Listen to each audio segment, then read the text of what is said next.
Sarajevsko naselje Marijin dvor, koje se nalazi u centru grada, svojom ljepotom i gracioznošću krasi i crkva Svetog Josipa.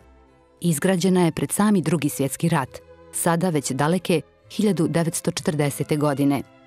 Građenje je započeo 1936. godine nadbiskup Šarić, koji je na tom prostoru osnovao i župu Svetog Josipa za dio grada pod imenom Marijin dvor.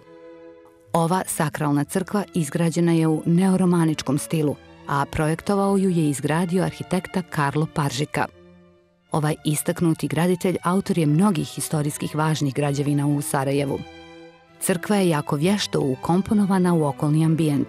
Kameni zidovi su podizani od bijelog hercegovačkog kamena, a karakteriše je razigranost mase i volumena, što u konačnici ovom dijelu grada daje jednu zaista urbanu sliku. Crkva posjeduje 2 lađe, 2 sakristije i 2 oratorija. Glavni mermerni oltar je dar pape Pija XII. Slike Svetog Petra i Svetog Andrije, kao i bogati vitraži, ukazuju na kulturni značaj ovog objekta za cijelo područje.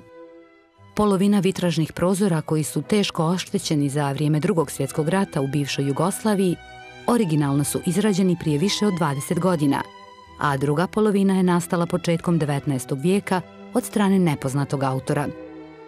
Nadbiskup Šarić je imao namjeru da crkvu učini katedralom, no to se nije ostvarilo.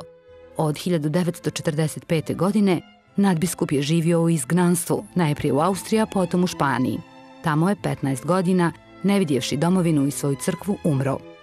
Njegovi zemni ostaci vraćeni su u njegovu katedralnu grobnicu 1997. godine.